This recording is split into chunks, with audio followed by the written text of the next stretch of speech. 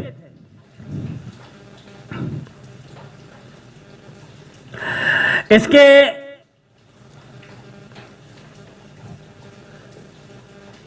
یہ لڑکا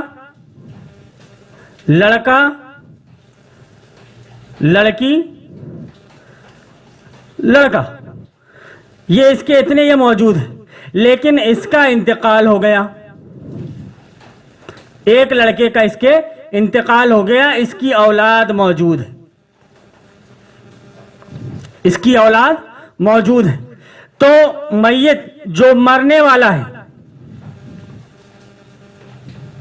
یہ مرنے والا جو ہے یہ اس کی اولاد ہوئی، یہ اس کے لڑکے ہوئے اور یہ اس کے پوتے ہوئے۔ تو اولاد کی موجودگی میں پوتوں کا کوئی حصہ، اولاد کی موجودگی میں پوتوں کا کوئی حصہ نہیں ہوتا۔ سوال یہ پیدا ہوتا ہے کہ پھر اس کی یہ جو اولاد ہے یہ کرے کیا؟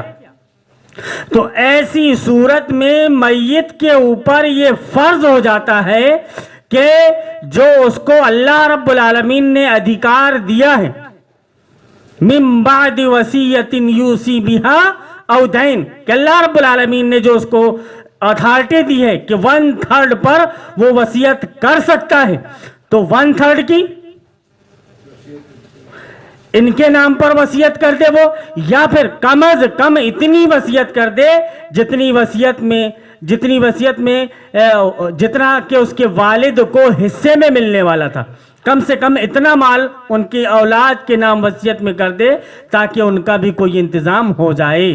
اگر اس نے ایسا نہیں کیا کہ وصیت کرے، اگر اس نے وصیت نہیں کی تو حصہ تو ان کو نہیں ملے گا، حصہ ان کو نہیں ملے گا۔ لیکن یہ اللہ رب العالمین کے پاس اس سے باز پرس ہوگی کہ تجھ کو میں نے جو یہ اتھارٹی دی تھی کہ تو 1/3 پر وصیت کر سکتا ہے، اپنی ایک اولاد کی اولاد کو تو چھوڑ کر کیسے آ گیا جبکہ ان کے سر پر ان کے باپ کا سایہ موجود نہیں تھا؟ یہ گنہگار ہوگا، اللہ رب العالمین کے پاس اس کی باز پرس ہوگی۔ لیکن سوال یہ ہے کہ نبی کریم صلی اللہ علیہ وسلم کے فرمان کے مطابق کہ قرب قیامت کے وقت پڑھائی لکھائی عام ہو جائے گی۔ ہم دیکھ رہے ہیں کہ پڑھائی لکھائی عام ہے، شاید کہ کوئی محلہ ایسا بچا ہو جہاں پر کوئی اسکول یا کانوینٹ موجود نہ ہو۔ میں ایک حدیث آپ کے سامنے بیان کرتا رہتا ہوں، علامہ ناصر الدین البانی رحمۃ اللہ علیہ نے سلسلۃ الحدیث صحیحہ کے اندر اس کو ذکر کیا ہے کہ وَيُقْرَأَ بِالْقَوْمِ الْمُسَنَّاتِ، کہ لوگوں کے درمیان پڑھائی لکھائی عام ہو جائے گی، لَيْسَ فِيهِمْ أَحَدٌ يُنْكِرُهَا، کوئی اس کا انکار نہیں کر سکے گا۔ تو صحابہ اکرام نے پوچھا مل مسنات یا رسول اللہ، اے اللہ کے رسول صلی اللہ علیہ وسلم یہ مسنات سے مراد کیا ہے؟ تو آپ صلی اللہ علیہ وسلم نے بیان فرمایا کہ سوا تکتب کتاب اللہ عز و جل، کہ اللہ رب العالمین کی کتاب کو چھوڑ کر جو کچھ بھی لکھا جائے، جو کچھ بھی لکھا جائے سب مسنات میں۔ اب چاہے یہ یہودی سلیبس ہو، یہودی سلیبس ہو جو آپ کو نظام جمہوریت کے لیے تیار کر رہا ہے، لیکن علماء کرام کیا کرتے ہیں اس سلسلے میں؟ تو وہ تعویل پیش کرتے ہیں کہ اس سے مراد وہ ناولیں، ڈائجسٹ یہ ہیں، اس کو آدمی کو نہیں پڑھنا چاہیے، یہ تعلیمات تو ضروری ہیں، اصلی تعلیم یہ ضروری ہے۔ پھر دلیل میں پیش کریں گے کہ وہ غزوہ بدر کے موقع پر قیدیوں کو اللہ کے رسول صلی اللہ علیہ وسلم نے رہا کیا، تو رہا کرنے کیوں رہا کیا؟ کہ یہ عصری تعلیم ان کو سکھائیں، عصری تعلیم ان کو سکھائیں، لینگویج نہیں۔ وہ کون سی عصری تعلیم آپ صلی اللہ علیہ وسلم کے اصحاب کو سکھا رہے تھے؟ وہ کیا وجہ تھی کہ حضرت عمر فاروق رضی اللہ تعالیٰ عنہ کے ہاتھ پر تورات کا نسخہ دیکھ کر نبی کریم صلی اللہ علیہ وسلم آگ بگولا ہو گئے؟ تو مولانا محترم، نبی صلی اللہ علیہ وسلم تورات کا نسخہ دیکھ کر عمر کے ہاتھ میں ناراض ہوئے، یہ آپ جانتے ہیں؟ جی صاحب ہم جانتے ہیں۔ تو اب آپ یہ بتائیے تاریخ کے لحاظ سے کہ بدر کے قیدیوں کو جو روکا گیا تھا، ولو بالفرض آپ کی بات کو مان لیا جائے، کیونکہ ویسے آپ کی بات کی مثال یہ ہے کہ مارو گھٹنا اور پھوٹے آنکھ، یہ مثال ہے آپ کی بات کی، لیکن ولو بالفرض مان بھی لیا جائے تو تورات کے جو نسخے کو نبی صلی اللہ علیہ وسلم نے حضرت عمر فاروق رضی اللہ تعالیٰ عنہ کے ہاتھ میں دیکھا تو وہ کب کا واقعہ تھا؟ وہ واقعہ بعد کا ہے یا پھر غزوہ بدر والا واقعہ بعد کا ہے؟ تو پتہ چلے گا کہ حضرت عمر فاروق کے ہاتھ میں جو دیکھے یہ 5 یا 6 ہجری کے آس پاس کا واقعہ ہے، اور یہ غزوہ بدر 8 ہجری میں ہوئی۔ ان کے مطابق مؤخر کرنے کے لیے بدر کو 8 ہجری میں کر دو تو یہ عمر کا پہلے ہو گیا۔ غزوہ بدر سب کو معلوم ہے کہ یہ سن 2 ہجری میں ہوئی، سب کو معلوم ہے۔ تو بتائیے کہ اگر پہلے ایسا تھا تو رسول اللہ صلی اللہ علیہ وسلم ان کے اوپر ناراض کیوں ہوتے؟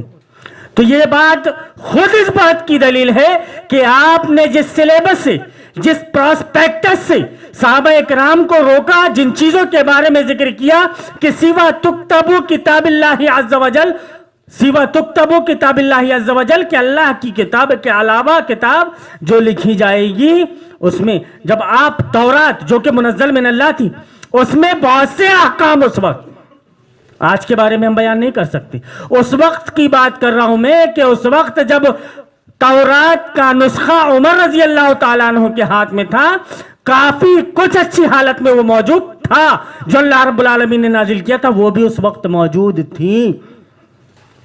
کچھ چیزوں میں لوگوں نے تبدیلی کر دی تھی، تب بھی اللہ کے رسول صلی اللہ علیہ وسلم اس پر ناراض ہو گئے، روک دیا۔ اب یہاں پر علماء کرام نے معلوم نہیں کون سی دلیل لا کر کہ قرآن کو چھوڑ دو آپ اس کی تعلیم کو، اور یہ جو میراث میں آپ کو جو بتا رہا ہوں آپ کے سامنے، یہ چارٹ بنا کر، اور مختصر سی کوشش کر رہا ہوں کہ جو حالات رونما ہوتے ہیں، جو حالات آتے ہیں انسان کے ساتھ، وہ حالات آ جائیں اور وراثت کی تقسیم آدمی کم سے کم کر لے۔ لیکن آج کرتا کون ہے وراثت کی تقسیم؟ ہم نے تو تیری شادی کر دی تھی، اس میں اتنا خرچ کر دیا تھا، ہمارے ہاتھ میں ابھی باپ کی جائیداد میں سے 1-1.5 لاکھ روپے آ رہا ہے، تیری شادی میں پورے 10 لاکھ خرچ کیے تھے۔ یوپی کی شادیاں دیکھ لو آپ جا کر، 8-10 لاکھ سے کم میں شادی نہیں ہوتی۔ کس کی؟ عام طور سے جو میانہ طبقے کا آدمی ہوتا ہے اس کے گھر کی بات، چھوٹے لوگوں کی بات، کہ 8-10 لاکھ سے کم میں ان کی شادی نہیں ہو رہی ہے۔ جائیداد میں کیا چھوڑ کر جائے گا باپ؟ تو گویا تم نے اپنی زندگی کو سماج کے مطابق بنا لیا تو زندگی میں تمہاری پوری کی پوری زندگی برباد ہو گئی۔ تمہارا چین اور سکون غارت ہو گیا۔ اس کی وجہ صرف اور صرف ایک بنی، وہ یہ کہ تمہاری شریعت سے دوری، شریعت پر عمل سے دوری۔ عمل نہیں ہو رہا ہے اس میں۔ بولے مولانا صاحب کتنا بولنا ہے، بولتے ہیں مولانا صاحب خوب ممبر رسول پر چڑھ کر، لیکن جب انہی کے بچے یا بچی کی شادی آتی ہے تو وہ بھی کھڑے ہو جاتے ہیں کہ کیا کریں بھیا، ہم نے تو خوب کوشش کرے، نہیں مانتے۔ اب دینے کے لیے علی گئے تو ہم کیا کریں؟ ہیلے بہانے۔ تو تم نے اس سے پتہ یہ چلتا ہے کہ محترم آپ 55-56 سال کے ہو گئے، 55 سال کے ہو گئے، لیکن بچپن کی بات کرنا ابھی تک آپ نہیں بھولے۔ یہ اسی لیے بول رہا ہوں میں کہ جب سے تم کو یہ بات معلوم پڑی تھی کہ نبی صلی اللہ علیہ وسلم کے عقد کیسے ہوئے، اس وقت سے تم نے عمل کیوں نہیں کیا، تم نے شادیوں کا بائیکاٹ کیوں نہیں کیا، تم نے لوگوں کے درمیان سختی کے ساتھ یہ باتیں کیوں نہیں لائیں؟ جب تم نے یہ باتیں لوگوں کے درمیان میں نہیں لائیں تو پھر جو سماج میں چل رہا تھا ویسے ہی چلتا گیا اور ہوتا گیا۔ اب تم بولو کہ ہم تم کو حصہ نہیں دیں گے۔ اگر بھائی اپنی بہن کو حصہ نہیں دیتا ہے تو وہ گنہگار ہوگا، گنہگار ہوگا۔ جانتے ہیں اس علم کے بارے میں نبی صلی اللہ علیہ وسلم کا فرمان کہ جتنے بھی علوم دنیا میں پائے جاتے ہیں ان علوم کا آدھا ہے یہ۔ سر کے اوپر سے یہ بحث نکل جاتی ہے، لیکن چارٹ بنا کر جو آپ کے سامنے پیش کیا جا رہا ہے مقصد اس کا صرف یہ ہے کہ اس طرح سے سمجھنے میں آپ کے لیے آسانی ہو جائے اور آسانی سے آپ حصے اور بٹوارے کر سکیں۔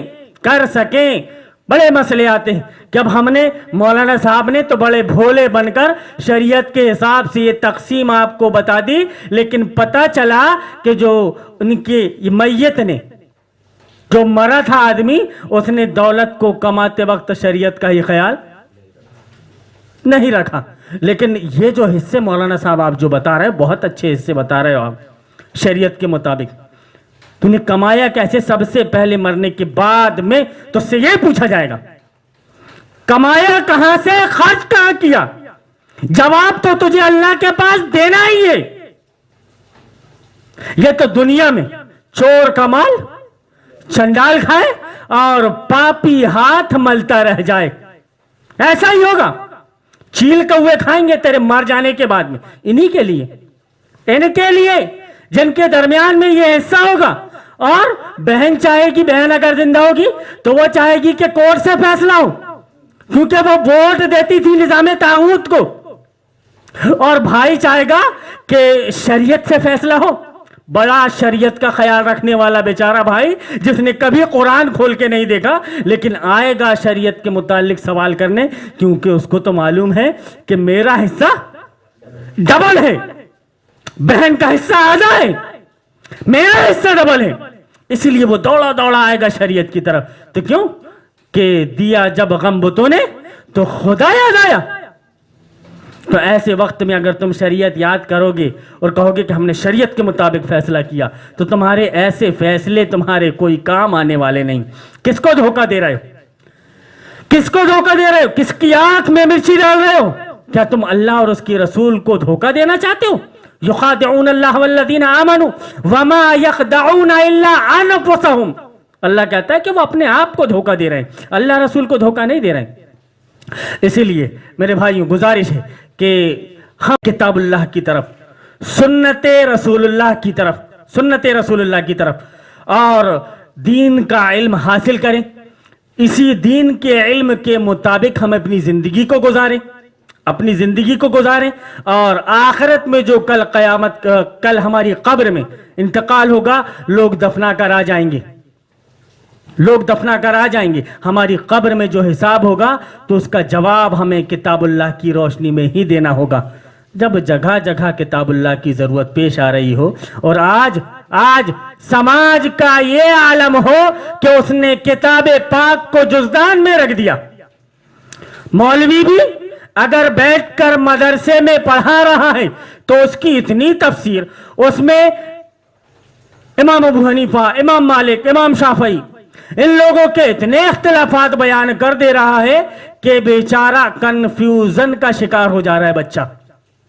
اب سمجھے تو کیا سمجھے ہوں، کرے تو کیا کرے، فلانے مفسر یہ کہتے ہیں، فلانے مفسر یہ کہتے ہیں، یا یہ مسئلہ فقہ کا ہے تو فلانے فقیہ اس سلسلے میں یہ کہتے ہیں، فلانے امام یہ کہتے ہیں، امکے امام یہ کہتے ہیں۔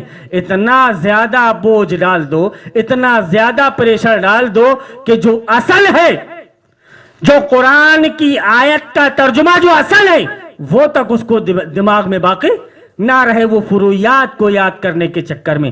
آج نبی کی امت کا یہی حال ہو چکا ہے، ورنہ آپ نے اس سے پہلے شاید ہی دیکھا ہو کہ اس طرح سے اس مسئلے پر کسی نے سمجھانے کی کوشش کی ہو، شاید میری نظر میں سے تو یہ بات نہیں گزری۔ کہ کسی نے یہ چیز اس طرح سے سمجھانے کی کوشش کی ہو. لیکچر تو لوگ خوب دے لیتے ہیں لیکن سمجھانا اصل مقصود ہے. اور ہم کوشش یہ کر رہے ہیں کہ جو ہم قرآن کریم کا جو ہمارا سلسلے وار ترجمہ مختصر تشریح کے ساتھ میں چل رہا ہے، ہم سورہ نساء کی آیت نمبر 11 اور 12 میں پہنچے تو وہیں اٹک کر رہ گئے. یہ 3 4 5 کتنے پارٹ ہو گئے اس میں ہم نے آپ کو سمجھانے کی کوشش کی ہے مختصر انداز میں کہ جائیداد وراثت کی تقسیم کس طرح سے کی جائے گی. انشاءاللہ اب اس کے بعد سے ہم اپنا اگلا حصہ جو 11 اور 12ویں آیت کے بعد ہے ہم اس کو لیں گے اور مسلسل ہم ترجمہ اور تشریح کے ساتھ میں آگے بات چلے گی اس میں. اور سورہ نساء کی جو آخر کی جو آیت ہے لگ بھگ میں نے کوشش کی ہے کہ سارے مسائل آپ کے سامنے یہاں پر آ جائیں. اب اس کے بعد میں بھی کسی کے سامنے کوئی مسئلہ آتا ہے، کوئی مسئلہ آ گیا اور ان چیزوں کو میں نے یہاں پر ذکر نہیں کیا ہے، پھنس جاتا ہے آدمی، تو مجھ سے وہ کانٹیکٹ کر سکتا ہے یا پھر کمنٹ کے ذریعے سے اپنے مسئلے کو وہ پوچھ سکتا ہے. انشاءاللہ قرآن اور حدیث کی روشنی میں اس مسئلے کو واضح کرنے کی کوشش کی جائے گی. اللہم ارنا الحق حقا وارزقنا اتباعہ وارنا الباطل باطلا وارزقنا اجتنابہ. آمین یا رب العالمین.